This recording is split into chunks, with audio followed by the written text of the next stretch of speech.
Here we go.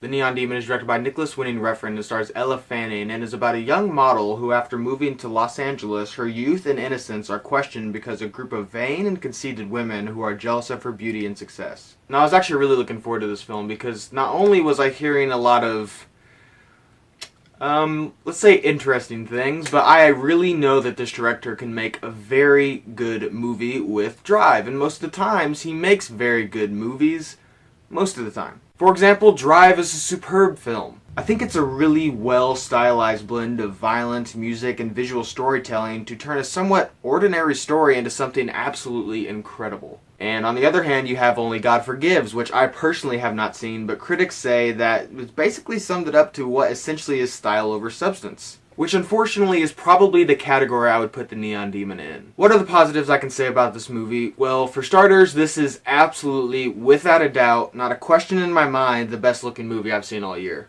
Nicolas Winding Refn does things with the camera and colors that I really don't think anyone else working in Hollywood right now can even come close to emulating. So even though the story is lackluster, which I will get into later, but I was mesmerized by this movie just on a visual level. I was also really impressed with Ella Fanning, and it was interesting because the entire movie I was like, I know her from something, what is it? And then when I got out, I recognized that she was the girl from Super 8. But she is really impressive. I was very pleased with the performance she gave, considering she is only a few months older than I am, which was a huge shock to me. Although she was terrific, I believe Jenna Malone gave the best performance. She, especially towards the end, is so chilling and unsettling, and she just has this look, and I don't know how to explain it, but the point is that she was a standout in this film. Also, the Neon Demon has a fantastic soundtrack, just like Drive, and I really cannot stop listening to it. But I wouldn't recommend listening to it if you haven't seen the movie because the track list does have some mild spoilers in it. Now, aside from all that,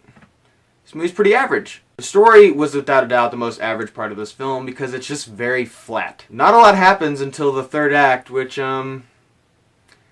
get to that later. But again, I personally was never bored with this film because I was so mesmerized by the aesthetic look of it. But if somebody said that they were bored or they thought it was really dull, I would completely understand where they're coming from. So just because I wasn't bored isn't saying much because I really like art, so it was easily able to hold my attention. But when you step back, not a lot happens until the end. So the end of this movie, there's lots of ways to describe this movie. Disturbing would be one word to use. Shocking would be another. Insane would be another.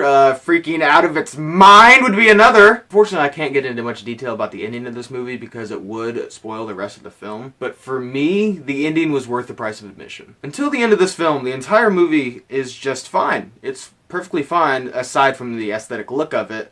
But when I left, I was over the moon. I was just completely blown away by the ending. I'm going to stop talking about it because I don't want to hype it up too much and then when you go see it, it lets you down because you've been playing all these scenarios in your mind, but I personally don't see how it could let you down at all.